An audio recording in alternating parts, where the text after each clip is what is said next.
Ismène, ma sœur, connais-tu un seul fléau de l'héritage d'Oedipe, que Jupiter nous épargne? Eh bien, je t'en annonce un autre. Devine la honte que nos ennemis préparent contre nous. Je ne devinerai pas. Depuis que nos deux frères se sont entretués, depuis que la troupe des Sardiens a disparu, je ne vois rien qui puisse me rendre plus malheureuse ou plus heureuse. Écoute, je te fais sortir du vestibule pour que personne au monde ne nous entende. Qu'y a-t-il? Tes yeux me bouleversent. Tu me demandes, qu'y a-t-il? Et Créon ne donne-t-il pas la sépulture à l'un de nos frères et ne la refuse-t-il pas à l'autre? Et Théocle aura l'enterrement qu'il mérite, mais il est défendu d'ensevelir Polynice ou de le pleurer. On le laisse au corbeau. Tels sont les ordres que les nobles Créons promulguent pour toi et pour moi. Oui, pour moi. Il va venir en personne, ici même, lire son décret. Il attache la plus grande importance à l'exécution de ces ordres. Les enfants, c'est être lapidé par le peuple. Voilà, j'espère que tu vas montrer ta race. Que puis, décide si tu m'aides. À quoi? À soulever les morts. Tu veux l'enterrer malgré les rois? Oui, j'enterrerai mon frère et le tien. Je dis le tien. On ne me reprochera pas de l'avoir laissé aux bêtes. Malheureuse, malgré la défense des Créons, a-t-il donc le droit de me détacher des miens? Antigone, Antigone, notre pauvre père est mort dans la boue après s'être crevé les yeux pour expier ses crimes. Notre mère, qui était sa mère, s'est pendue. Nos frères se sont entregorgés. Imagine nous deux, toutes seules, la fin sinistre qui nous attend si nous bravons nos maîtres. Nous sommes des femmes, Antigone, des femmes malhabiles à vaincre des hommes. Ceux qui commandent sont plus forts que nous. Que Polynice m'excuse, mais je cède, je veillerai au pouvoir. Il est fou d'entreprendre des choses au-dessus de ses forces. Je ne te pousse pas. Si tu m'aidais, tu m'aiderais à contre-cœur. Agis comme bon te semble. Pour moi, j'enterrerai. Il me sera beau de mourir ensuite. Deux amis reposeront côte à côte après ces chers crimes.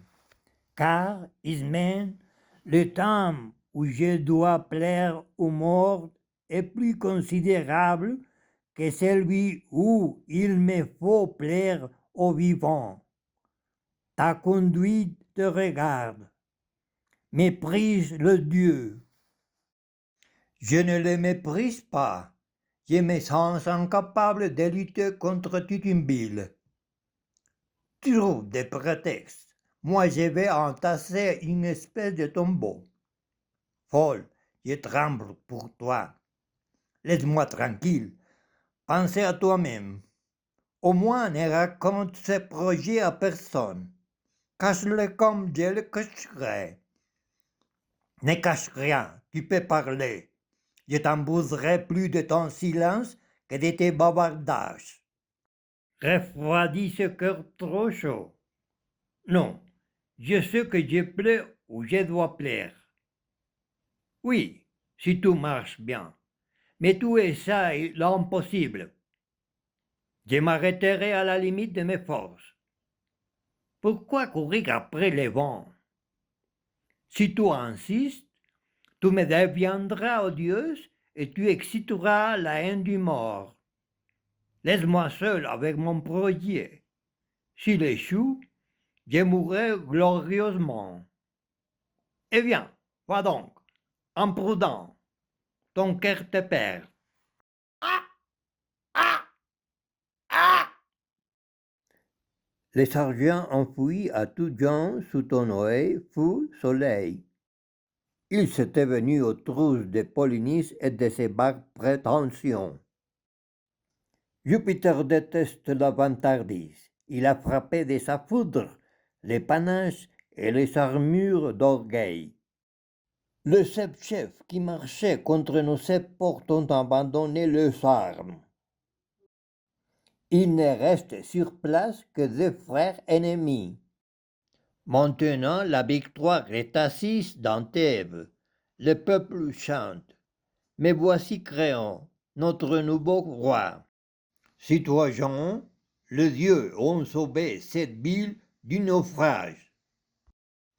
Je vous ai tous réunis sachant votre respect pour la maison de Laïus, votre fidélité à Édipe et à ses fils. Les fils se sont entretués. Tous les pouvoirs passent entre mes mains. Avant qu'un homme s'éprouve, il est difficile de le connaître. Pour moi, je blâme celui qui gouverne sans consulter autour de lui. Je blâme encore les chefs qui sacrifieraient la masse aux intérêts d'un seul individu. Jamais je ne flatterai mon adversaire. Un prince juste ne manque pas d'amitié. Tels sont mes principes. C'est pourquoi j'ai dicté le décret relatif au fils d'Œdipe. Éthéocle est un soldat qu'on lui rend les honneurs. Polynice est revenu d'exil pour nous incendier, nous bafouer, nous réduire en esclavage. Je défends qu'on l'honore.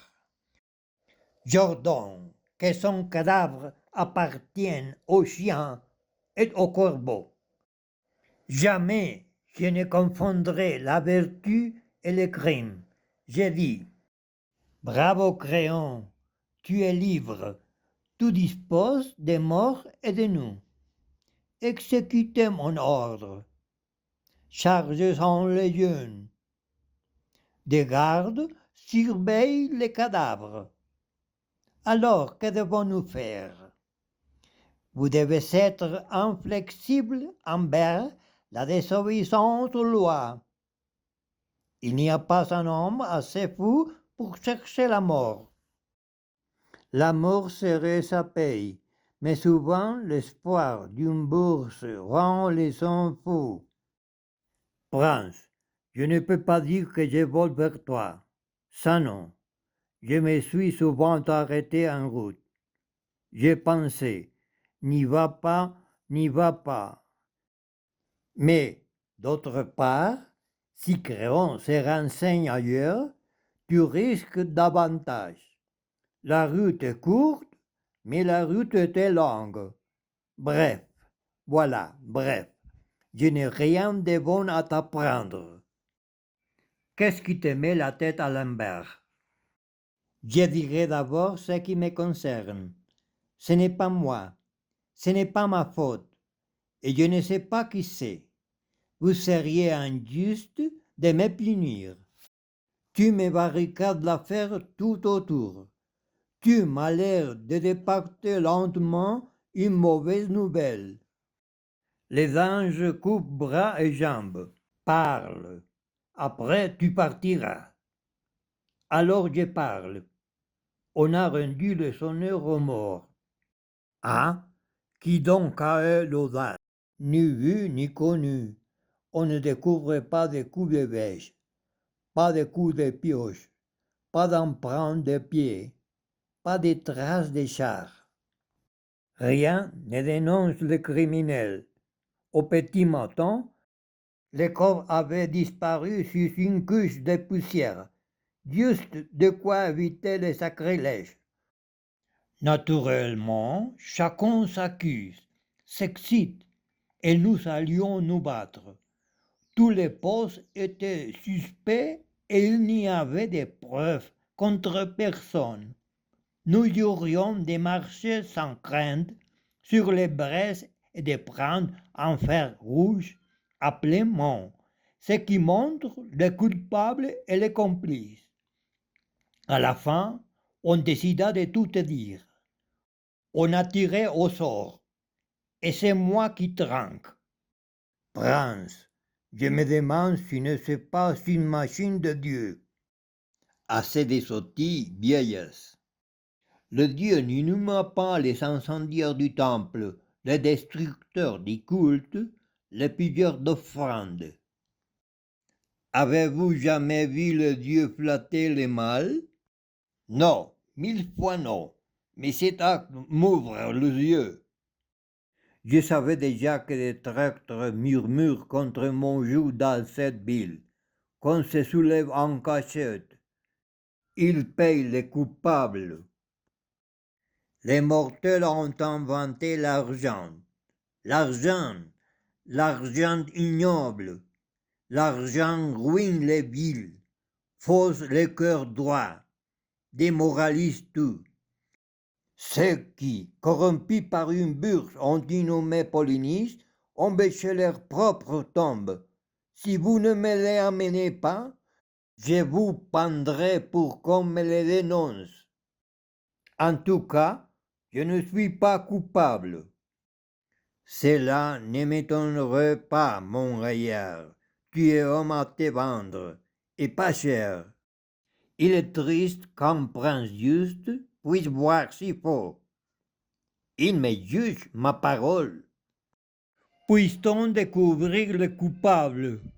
L'homme est inouï. L'homme navigue. L'homme laboure.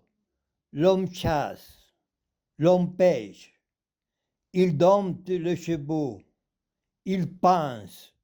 Il parle. Il invente le code. Il s'échauffe et il couvre sa maison. Il échappe aux maladies.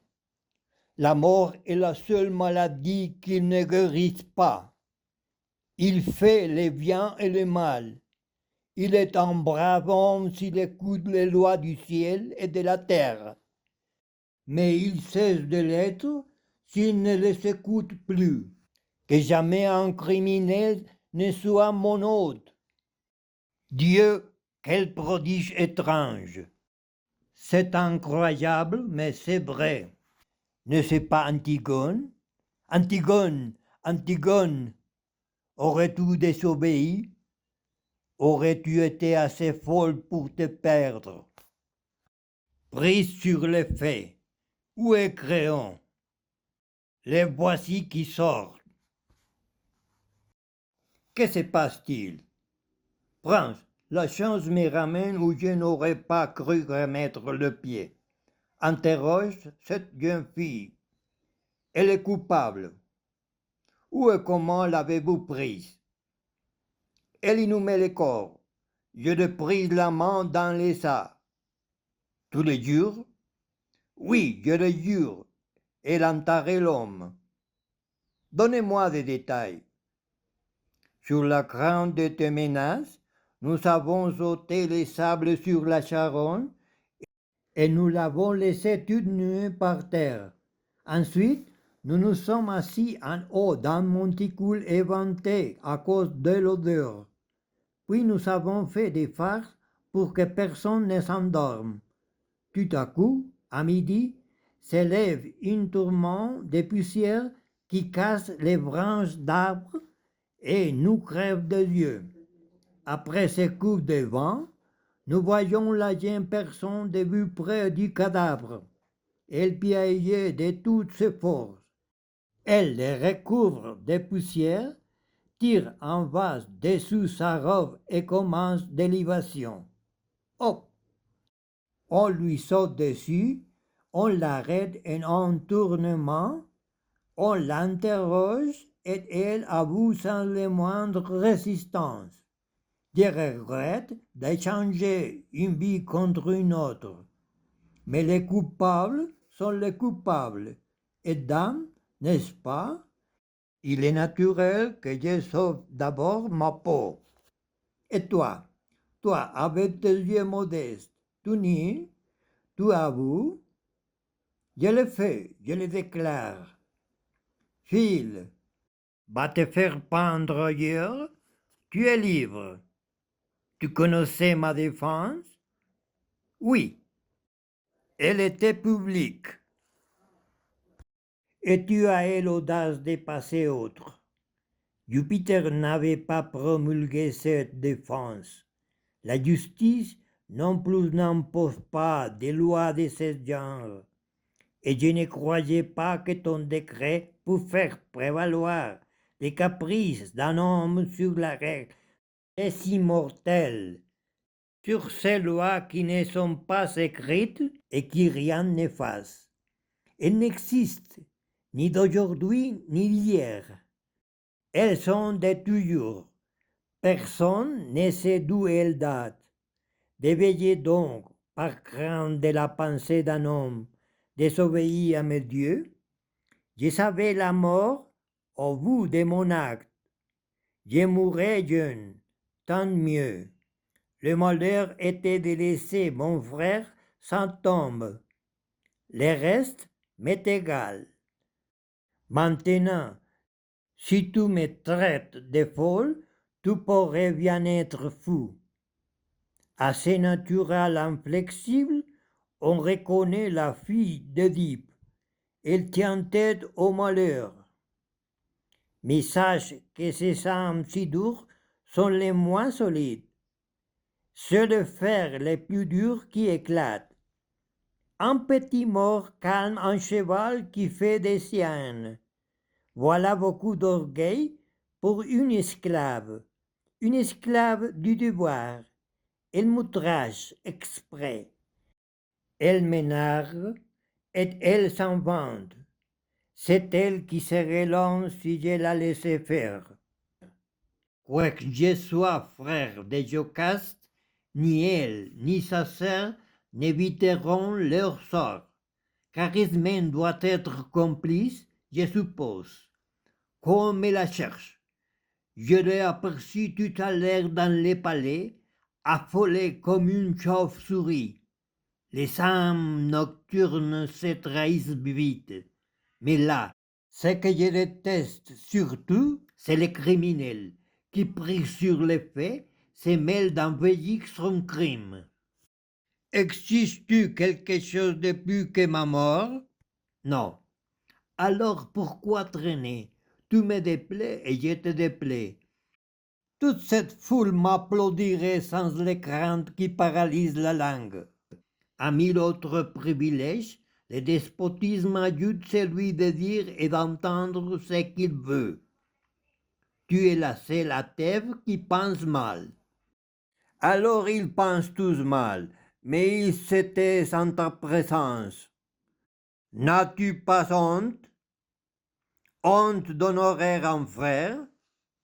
Et ton frère Éthéocle, n'était-il pas aussi ton frère?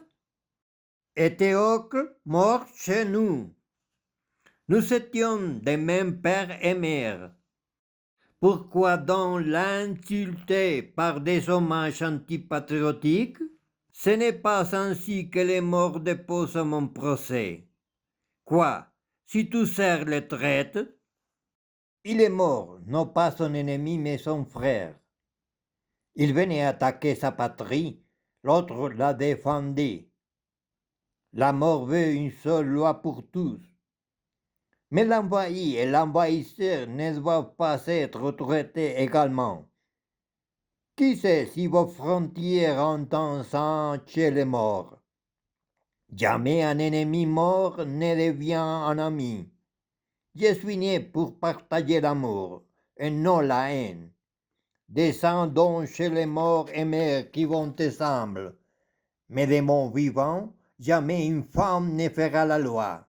Voici la pauvre Ismène en larmes. Les chagrins la défigurent et mouillent ses yeux. Ah, te voilà, vipère. Allons, parle. Connaissais-tu ou ne connaissais-tu pas la lèse-majesté? Si ma sœur avoue, j'avoue et je demande à en supporter les conséquences. Le tribunal te le défend. Tu n'as pas voulu me suivre et j'ai agi seul. Tu es malheureuse, je vais te suivre. Trop tard, Ismène, trop tard. Les enfers et ceux qui les habitent m'ont vu agir, moi. Peu m'importe une sœur qui m'aime en parole. Antigone, ne m'enlève pas l'honneur de mourir avec toi, d'avoir enterré notre frère. Ne meurs pas avec moi et ne te vends pas, ma petite. C'est assez que moi, je meurs. Sans toi, comment pourrais-je aimer vivre? Demande-le à Créon. Ne tue pas son Dieu obéissant? Pourquoi me blesses-tu à plaisir? J'ai ri en rire contre toi qui n'est pas drôle. Je ne raille pas sans me faire du mal. Comment te servir? Sauf te jure, je ne t'envie pas cette chance. Laisse-moi partager ton destin. Toi choisis de vivre, moi d'être morte. Je t'avais donné assez de conseils. Tes conseils étaient bons. J'ai trouvé mon projet meilleur. Ta faute est notre faute. Rassure-toi, tu vivras. Il y a longtemps que mon cœur est mort. Il ne peut servir que les morts. Ceux des filles sont complètement folles. Nous avons eu de quoi perdre la raison. C'est ce qui t'arrive quand tu essaies de partager de force la peine des criminels. Sans Antigone, comment voulez-vous que je vive? N'en parle plus, elle est morte. Tu vas tuer la fiancée de ton fils. Il trouvera d'autres ventres. C'est le seul mariage qu'il veuille. Je n'accepte pas une méchante bru. Oh, cher aimant, comme ton père te traite, vous commencez à m'ennuyer, toi et tes noces. Pourras-tu priver ton fils de celle qu'il aime? C'est la mort qui rompra les mariages. Sa mort est donc certaine? Certaine. Mais assez de temps perdu. Garde, arrêtez ces femmes. Le plus brave se sauve quand la mort vient. Heureux les innocents. La fatalité s'est mise sur cette famille. Dans la maison des l'Abdacide, je vois des malheurs neufs qui s'entassent sur les vieux. Un Dieu leur donne la chasse sans relâche. Jupiter, tu ne dors jamais. Éternellement jeune, tu habites l'Olympe. Mais la race des hommes ne peut jouir d'une paix sans mélange. Elle n'évite aucun désastre. Car si un Dieu nous conduit à notre perte, il change de place les biens et les mal. Mais voici Aimon. Vient-il se plaindre? Mon fils, tu connais les crimes et la sentence. Viens-tu vers nous en rebelle ou te sommes-nous toujours aussi chers? Je m'incline. Il n'est pas de mariage qui tienne en face de tes sages conseils. Bien dit, un fils doit obéir. À quoi servent les fils?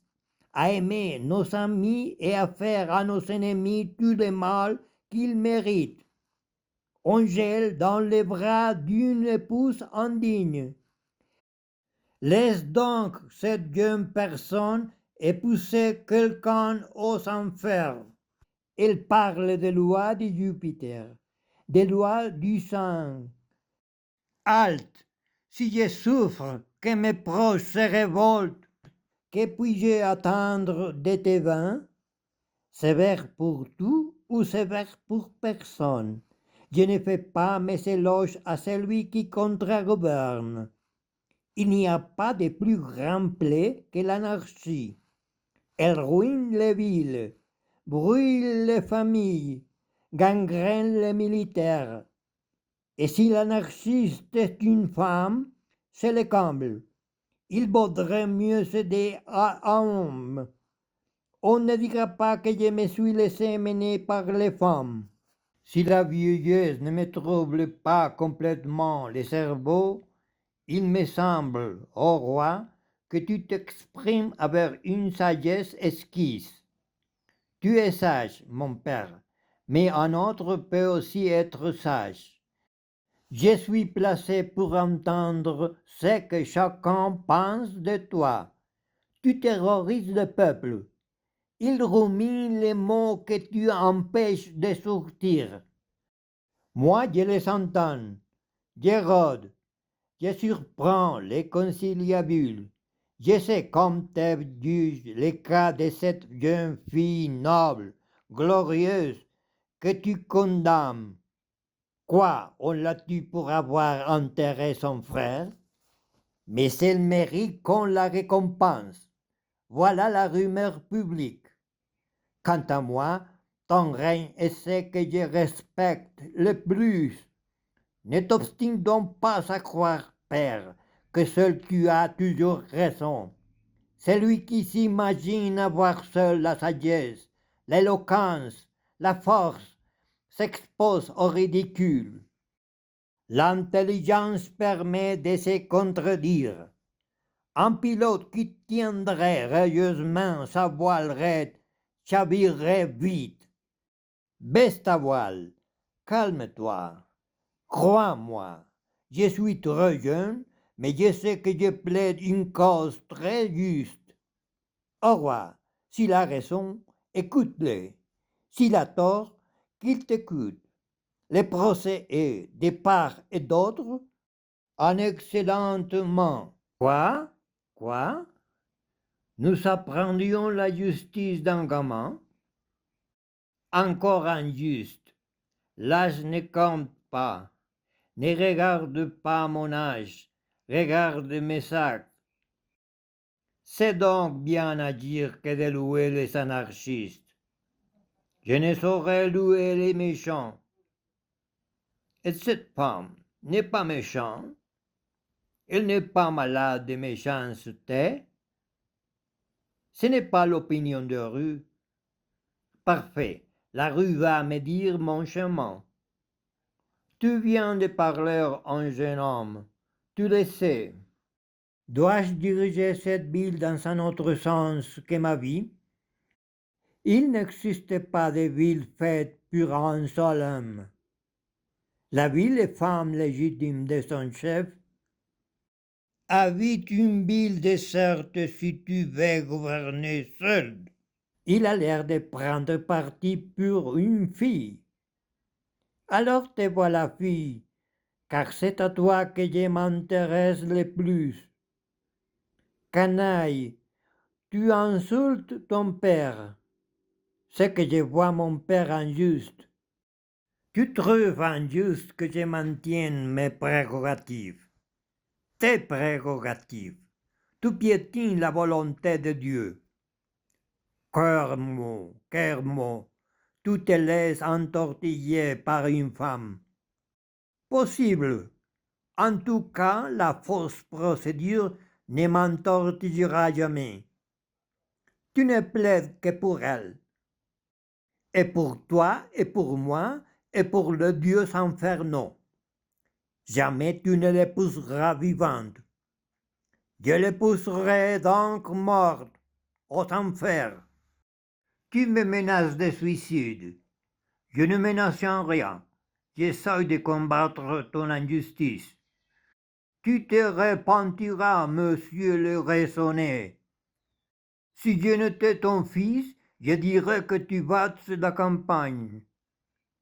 Esclave des femmes, prends garde. Ne me tourne pas la tête avec ton caquet. Tu parles tout le temps et tu n'écoutes personne. Ah, c'est ainsi. Soldats, amenez la folle, vite, vite, pour qu'elle meure en face de son fiancé. Tu te trompes. Elle ne mourra pas en ma présence. C'est la dernière fois que je te parle. Adieu. Exerce ta rage devant les courtisans qui la supportent. Au roi, il part, il court, il est hors de lui-même. À son âge, le désespoir est à craindre. Qu'il tente l'impossible, il ne le sauvera pas. Quoi? Tu condamnes Antigone et Ismène? Non, c'est vrai, pas celle qui n'a point touché la charogne. Ta remarque juste. Et quel genre de mort réserves-tu à l'autre? J'ai la mûre vivante dans une caverne du désert. Je lui laisserai de la nourriture, juste de quoi espier. Elle aura le loisir de prier Pluton. Elle verra si le dieu infernaux la protège. Amour qui saisit les uns et les autres. Amour qui fait pauvre les riches et riche les pauvres. Amour qui met en feu les yeux de la jeune fille. Amour qui traverse la mer et qui entre dans les étables. Personne ne t'évite, ni parmi les immortels, ni parmi les hommes à la vie courte. Venus est invincible quand elle lâche les désirs. Moi-même, en cet instant, infidèle à mon prince, je pleure parce que je vois Antigone marcher vers ton tombeau. Citoyen de ma patrie, regarde-moi. Je commence mon dernier voyage et je regarde une dernière fois la lumière du soleil. Le dieu infernal va me prendre vivante sans que je connaisse le mariage, sans que les chants du mariage répètent mon nom. C'est la mort qui me pousse. Tu mourras donc sans être malade, sans blessure, libre, vierge, vivante, célèbre, seule entre les mortels. Tu entreras chez Pluton. J'ai entendu raconter la mort de la fille de Tantale. Au sommet du supile, elle sentit, tout à coup, les rochers la prendre et pousser autour d'elle comme un lierre dur. Et maintenant, la neige la recouvre et ses larmes glaciales coulent du haut en bas. Voilà mon lit, voilà les caresses qui m'attendent. Oui, Da, mais nous sommes de pauvres humains et elle était déesse et fille de Dieu. En somme, c'est pour toi, simple mortel, une grande consolation que d'avoir le sort d'une divinité. Moquez-vous de moi, c'est bien le moment. Je vous le conseille. Ils n'attendent même pas que je disparaisse. Ah, Thèbes, ah, ma ville aux belles voitures. Voyez comment me pousse un rien vers un trou sans nom,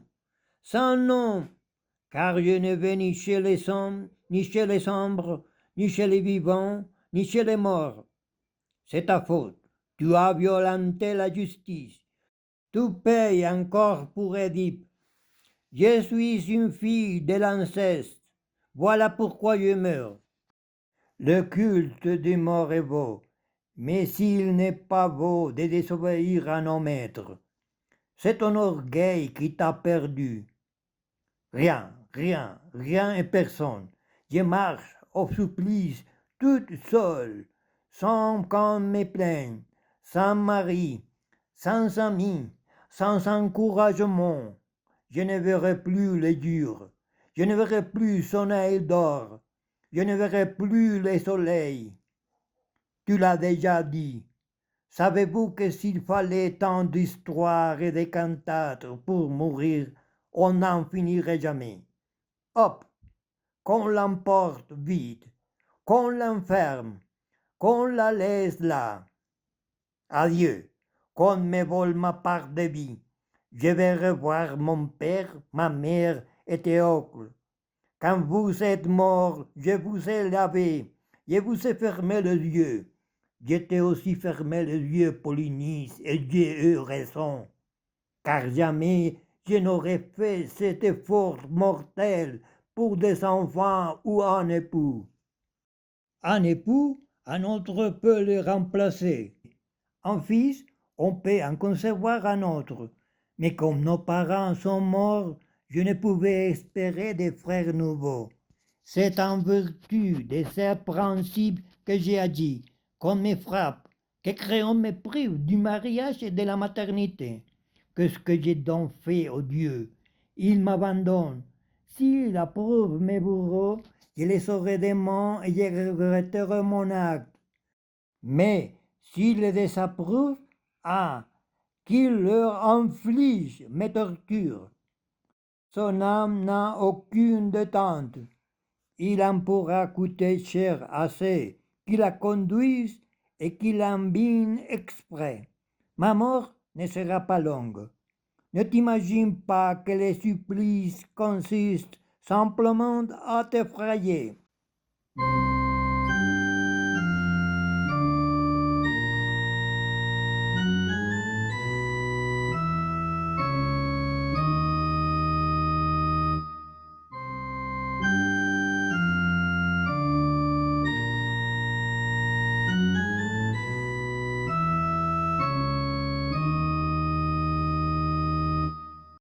Mathève, c'est fini.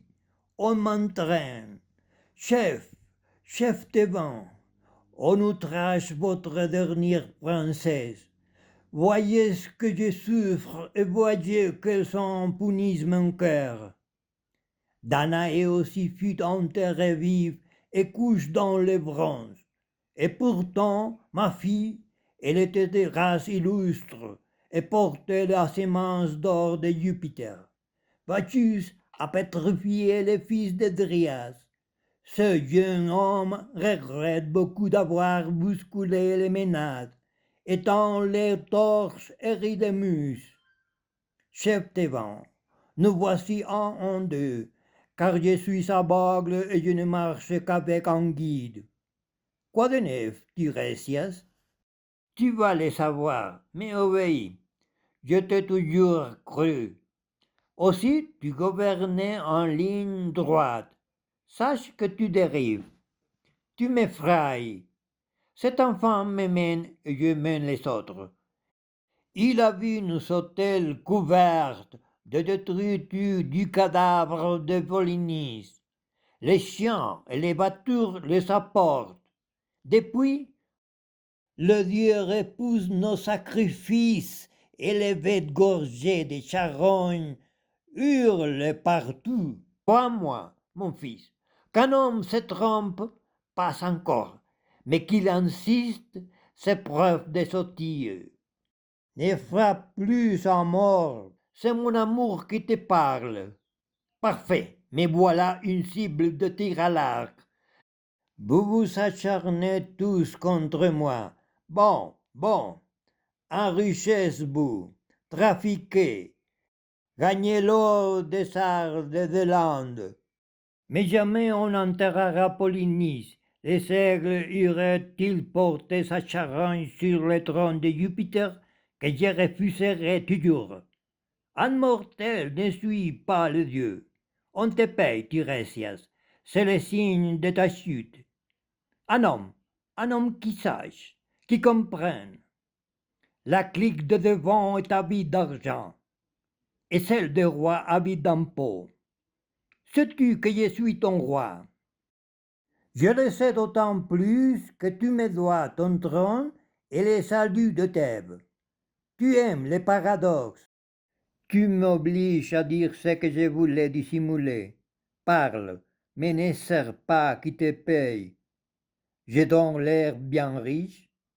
et sache que je ne changerai pas d'avis. Sache à ton tour que la mort de ton fils payera le crime d'enterrer une femme vivante et de disputer un cadavre à Pluton. Ton palais va se remplir de plaintes. La colère soulève contre toi les villes où les bêtes transportent de chair sanguinolente. Guide-moi, petit, que cet homme apprenne désormais à mater sa langue et à respecter notre âge. Créons, ces oracles ne se trompent jamais. Hélas, ma tête se trouble. Voyons, voyons, il est atroce de céder. D'autre part, il est atroce d'attirer la malchance en s'obstinant. Que me conseilles-tu? Sauve la jeune fille. Ça, tu veux que je cède? Mais dépêche-toi donc, la vengeance de Dieu galope. S'il le faut, c'est dur, très dur. Va, va, va, n'en charge personne. J'y cours, comme me suis qu'avec des haches, des pioches, des leviers. Je crains qu'il soit impossible de s'en tenir toujours aux vieilles lois. Toi, couronné de 1000 noms, Bacchus, habitant de Thèbes, la métropole des Bacchantes, tu fais danser les étoiles et chanter la nuit. Foule avec tes grands pieds ta montagne, comme dirait Saint. Cours, accours, et nous, saute ici avec tes cibres mortes. Concitoyens de Cadmus, la fortune est changeante. Naguère j'enviais Créon, maintenant sa chance se fondre. La richesse et les trônes, que valent-ils sans si loin? Parle. Aimons se suicider. Ô Tirésias, voici la reine, Eurydice. Elle aura entendu quelque chose. C'est-à-dire que je, un peu entendu, j'entrouverai la porte du temple de Minerve. J'ai failli tomber à la renverse. Qu'y a-t-il? Je dois écouter. Je peux vous écouter. Allez, je suis forte. J'ai une certaine expérience du malheur. Oh ma chère maîtresse, écoute le récit d'un témoin. Après avoir brûlé avec les rois ce qui reste de Polynice et prié la déesse des carrefours, nous courions à la caverne d'Antigone lorsque Créon croit entendre crier son fils dedans. On ouvre à coups de pioche et nous voyons une triste chose. Antigone pendue à une corde faite avec ses voiles. Aimon serrait la pauvre fille dans ses bras. En apercevant Créon, il perd la tête, dégaine et lui crache dessus. Créon voit son œil de rage et de dégoût. Il comprend la menace. Il se sauve. Alors Aimon s'enfonce de fer dans les corps et son cœur asperge Antigone. Ils s'épousent là dans la mort et les sang répandus. Pas un mot de la reine. Que faut-il penser?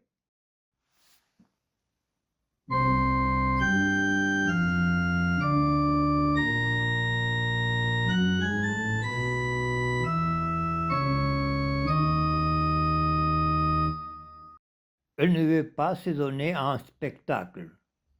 Le silence fait plus peur que les cris. Oui, je vais me rendre compte. Le roi, il porte son fils. Mon fils, et mon fils, je suis un assassin, je te tué. Il est bien tard. Un Dieu me tenait à la roche, un Dieu me poussait dans les dos. Toute la maison du bonheur s'écroule sur moi. Oui, prince, un drame après l'autre. Encore un drame. Quoi? Que peut-il arriver de plus? Ta femme est morte. Ma femme est morte? Ce n'est pas vrai. Ah, Pluton, tu manges tout. Ma femme après mon fils. Tu mens. Où est-elle? Regarde, la porte est ouverte. Eurydice, elle s'est suicidée au pied de l'autel en te traitant d'assassin. J'ai peur. Tuez-moi vite. Je tombe dans son trou sans fond. Elle t'accusait du meurtre d'Aimon et d'Antigone. Alors quoi? Vous dites, elle se tuait, ma femme se tuait? Je te le répète, au secours, qu'on m'amène, qu'on m'éloigne. Je suis moins que rien, moins que rien. Je ne sais plus soumettre mes regards, mes mains, mes pieds. Tout s'en va, tout me glisse dessous. La foudre me tombe sur la tête. Il faut craindre d'injurier le Dieu. Trop tard, Créon, trop tard.